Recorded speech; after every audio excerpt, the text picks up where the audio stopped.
Willoughby's, MacArthur's chief of intelligence. These envoys from Emperor Hirohito are here to get their surrender orders. Bagaimana kabarnya? Iya, dari berita yang baru saja aku dapat, sepertinya Jepang telah mengalami sebuah kekalahan. Belum, Bung. Benarkah itu? Apa yang terjadi dengan Jepang? Sepertinya sekutu telah menjatuhkan bom di kota Hiroshima dan Nagasaki. Oleh karena itu, Jepang melakukan pembebasan senjata. Kalau begitu, kita harus segera memproklamirkan kemerdekaan kita. Benar. Itu Jepang sudah tidak ada wewenang lagi di negara kita. Setelah mendengar berita kekalahan Jepang, Kaiser Saleh segera merencanakan pertemuan dengan anggota golongan muda lainnya untuk membicarakan masalah proklamasi kemerdekaan. Teman-teman kalian, sudahkah kalian dengar berita kekalahan Jepang? Enggak, gimana kalau berita ini? Saya baru saja Jepang nih berkumpul dengan Kan tadi bilang dia mendengar dari sekian anggota bahwa Jepang telah mengalami kekalahan dan mereka sudah melakukan dengan senjata. Berarti negeri kita dalam keadaan kaum kepala.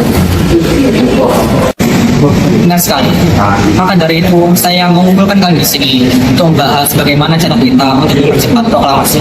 Pas sekali, kalau begitu kita harus membuat tugas. Hairul dan Mutana akan dengan Mas Karno untuk menyampaikan kabar ini. Saya dan Bung Darwis akan menyiapkan anggota untuk merebut kembali kekuasaan Jepang. Kediaman Soekarno, Jalan Pegangsaan Timur, nomor 56 Jakarta, pukul 22.00 waktu Indonesia Barat. Terjadi perdebatan serius antara golongan pemuda dengan Soekarno. Kita harus memproklamasikan kemerdekaan kita sekarang, Bung. Ini batang leherku, seretlah aku ke pojok sana dan potonglah batang leherku sekarang, jangan nunggu hari esok. Tapi ini saat yang tepat, Bu. Jepang sudah kalah oleh Soekarno dan sudah tidak punya lagi kekuasaan di negeri ini. Mengapa kita harus menunggu? Banyak rakyat sudah menderita akibat kejadian ini. Jepang adalah masa yang silam. Belum lagi kita menghadapi landai yang masih negeri. Jika saudara kita setuju dengan pendapat saya, maka saudara datang dan meminta Soekarno untuk proklamasi kita.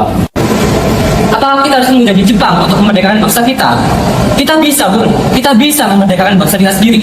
Untuk apa menunda Jepang? Jepang saja sudah kalah dalam konflik tersebut. Orang sendiri ini, manakah bisa mampu untuk mengalahkan aturan diri Jepang? Bapak memperlihatkan padaku bagaimana kekuatan yang diperhitungkan saat ini. Apa tindakan untuk wanita dan anak ketika tadi pertemuan utara? Bapak kau pikirkan bagaimana kita bisa berdiri di atas kekuatan kita sendiri? Tapi semakin cepat kita memproklamasikan kemerdekaan kita, semakin cepat juga kita mengakhiri penderitaan rakyat yang sudah ditanggung selama ini. Inilah yang ditunggu rakyat kita bertahun-tahun selama ini. Baiklah, kami berikan kami waktu untuk berdiri sebentar. Kemudian, para anggota golongan tua yang berada di kediaman Soekarno langsung membicarakan permasalahan tersebut. Bagaimana ini? Para muda menuntut segera untuk memproklamasikan kemerdekaan. Tapi kita tidak boleh kekal, Bung. Kita harus mempersiapkan semuanya dengan matang agar tidak terjadi sesuatu yang tidak kita inginkan. Menurut saya sekarang yang terpenting adalah mengusir sekutu dari negeri ini karena mereka berusaha menguasainya. Dan kalau untuk masalah kemerdekaan, kita bicarakan di PPKI 18 Agustus mendatang. Lalu bagaimana dengan pendapat anak muda? Apakah kita abaikan saja? Lagi pula mereka masih muda. Pikiran mereka terlalu pendek. Kita harus pikir ke depan, mengusahakannya akan tetap. Baiklah, sekarang kita keluar menemui golongan muda.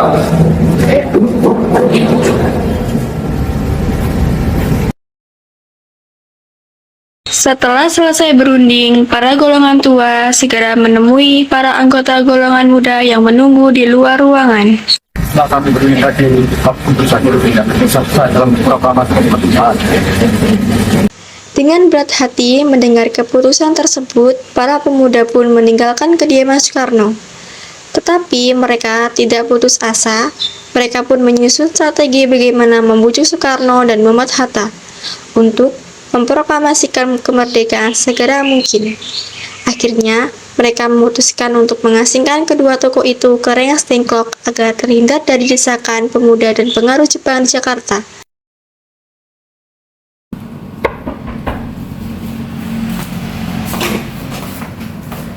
Assalamualaikum. Waalaikumsalam. Ada apa saudara datang baru? Kami bermaksud membawa Anda dan Sukarno menuju tempat pengasingan. Tempat pengasingan, apa yang saudara maksudkan? Kami akan membawa kalian berdua untuk diasingkan agar terhindar dari bentrok antara rakyat dan Jepang. Baiklah, kami akan ikut. Sebaiknya Ibu Fatmawati dan anaknya juga turut serta. Baiklah, saya akan mengajak mereka. Hilangnya Soekarno dan Muhammad Hatta secara misterius pagi itu menimbulkan kepanikan di kalangan para pemimpin di Jakarta. Peristiwa ini baru diketahui oleh Mr. Ahmad Subarjo pukul 08.00 pagi. Tolong beritahu saya, di mana keberadaan Soekarno dan Bung Hatta? Maaf, saya tidak tahu, Bu. Tolong beritahu saya, karena saya akan menjamin keselamatannya dan saya akan menjanjikan kemerdekaan di hari esok. Akankah Anda bersumpah untuk itu? Kau bisa percaya aku, nak? Baiklah, kalau begitu kita akan mengantar ke tempatnya di dalam Kuningan Stadium.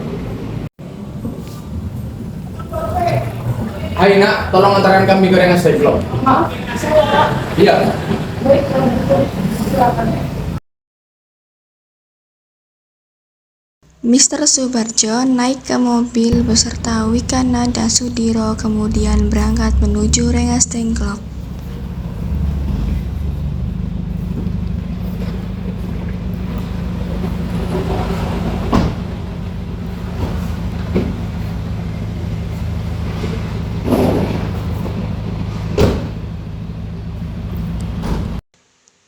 Perundingan dengan Soekarno di Rengas Dengklok. Nah, jelaskan sekarang, mengapa saudara sekalian membawa kami datang ke sini? Maafkan perancangan kami, Bung, tapi demi keselamatan kalian. Kami ingin membicarakan masalah proklamasi. Bukankah aku sudah sampaikan tempoh hari bahwa proklamasi akan dibicarakan pada sidang PPKI? Memang benar adanya, tapi kami berpendapat, mengapa kita harus menunggu untuk dimerdekakan oleh Jepang? Kenapa kita harus menunggu sidang PPKI? PPKI itu bukan Jepang, Bung. Kami ingin untuk merdeka tanpa ada campur tangan Jepang.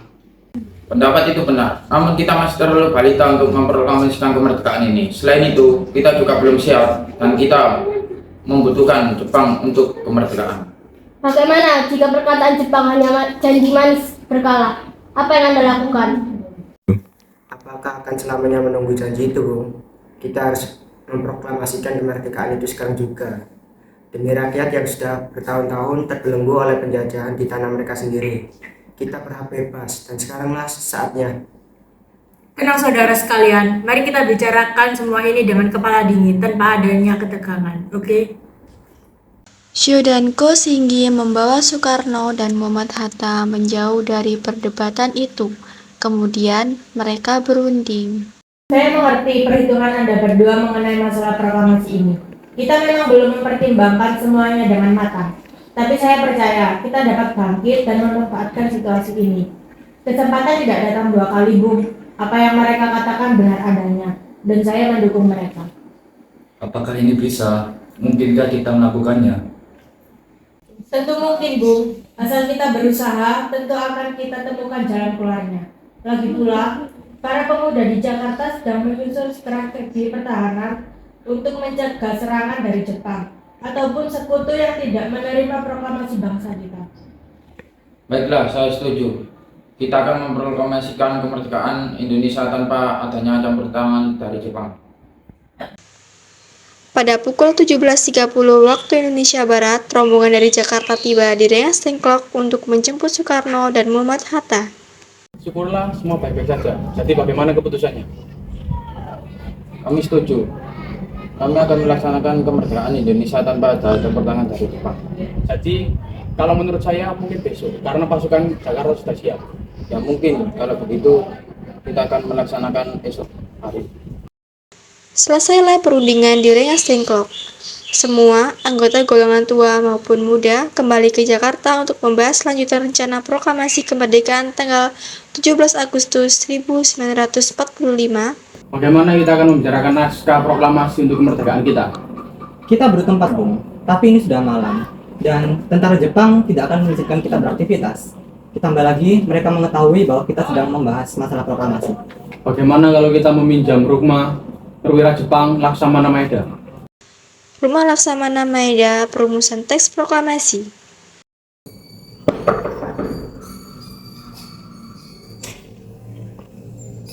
Selamat malam, ada apa? Maaf mengganggu malam-malam. Kami memerlukan tempat untuk membicarakan kemerdekaan di hari esok. Benarkah itu? Kalau begitu masuklah. Saya turut gembira mendengar kabar ini. Silakan gunakan ruangan yang kalian butuhkan. Saya akan pergi istirahat dulu. Terima kasih Pak Mereka. Perumusan teks proklamasi dilakukan di Rumah Makan Maida 3 eksponen pemuda yaitu Sukarni, Sudiro, dan BM Dia menyaksikan Soekarno dan Mr. Ahmad Subarjo membahas perumusan naskah proklamasi. Kemudian timbullah persoalan tentang siapa saja yang akan menandatangani naskah proklamasi. Menurut saya, sebaiknya naskah proklamasi ini jangan ditandatangani oleh anggota PBKI. Memang kenapa? Lalu siapa yang akan menandatangani? PBKI kan lembaga bentukan Jepang. Kita sudah sepakat bahwa kita akan merdeka tanpa campur tangan dari Jepang. Kau benar nak. Jadi bagaimana Bu? Ataukah dari kalian yang ingin mempunyai pendapat untuk kemerdekaan ini? Bagaimana jika naskah ini ditandatangani oleh para hadirin yang datang untuk saat ini seperti Amerika? Mereka menandatangani teks deklarasinya. Jangan, kita tidak boleh meniru, kita harus berbeda dari bangsa lain. Lalu bagaimana Bung Karno? Karena ini semua berkat jasa-jasa Indonesia, berarti atas nama bangsa Indonesia.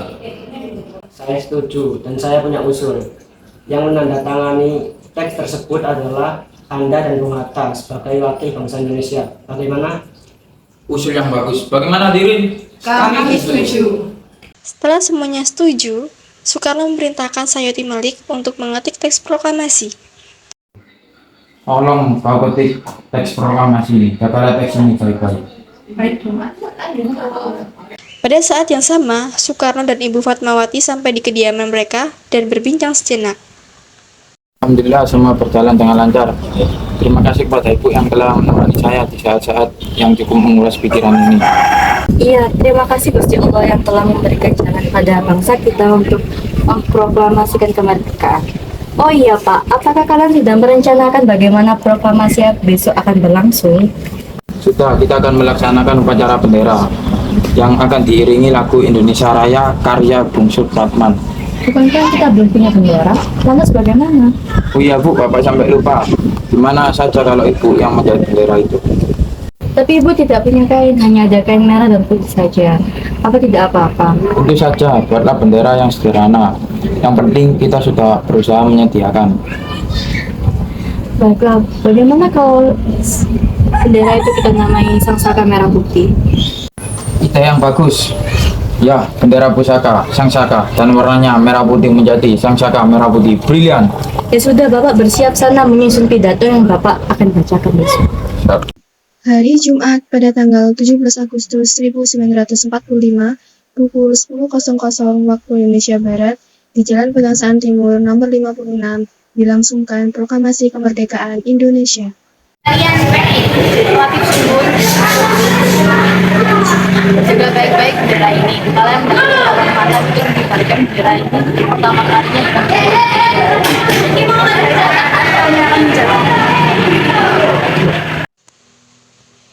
Tiba saatnya upacara proklamasi kemerdekaan Indonesia. Proklamasi kami, bangsa Indonesia, dengan ini menyatakan kemerdekaan Indonesia. Hal-hal yang mengenai pemindahan kekuasaan dan lain-lain diselenggarakan dengan cara seksama dan dalam tempo yang sesingkat-singkatnya. Jakarta, 17 Agustus 1945, atas nama bangsa Indonesia, Soekarno-Hatta. Merdeka! Merdeka! Dikibarkanlah bendera Sang Saka Merah Putih diiringi lagu Indonesia Raya. Peristiwa proklamasi ini memang hanya berlangsung sebentar, namun peristiwa itu telah mengubah segala sendi kehidupan bangsa Indonesia. Peristiwa proklamasi kemerdekaan telah menjadi momentum puncak perjuangan bangsa Indonesia.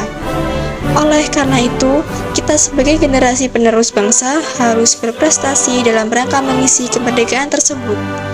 Bukan malah menodainya, kita harus bisa membalas budi para pejuang tanah air zaman dahulu dengan cara mempertahankan kemerdekaan ini.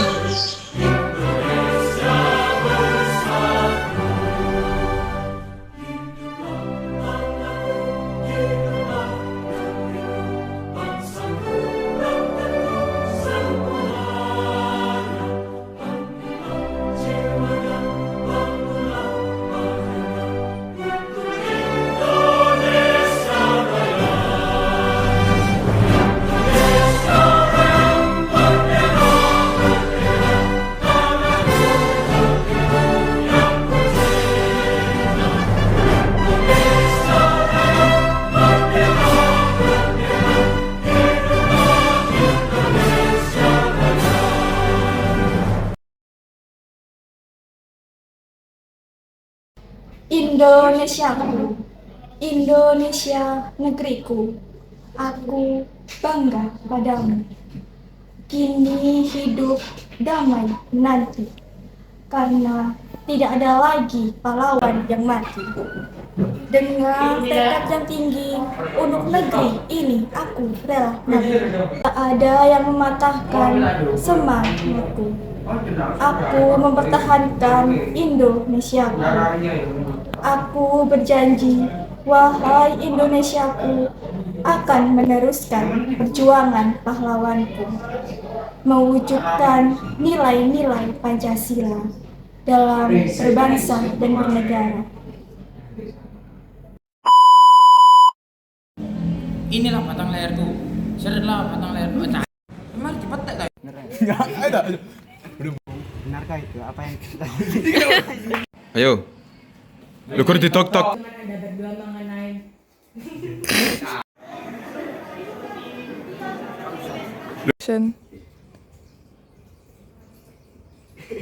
Do.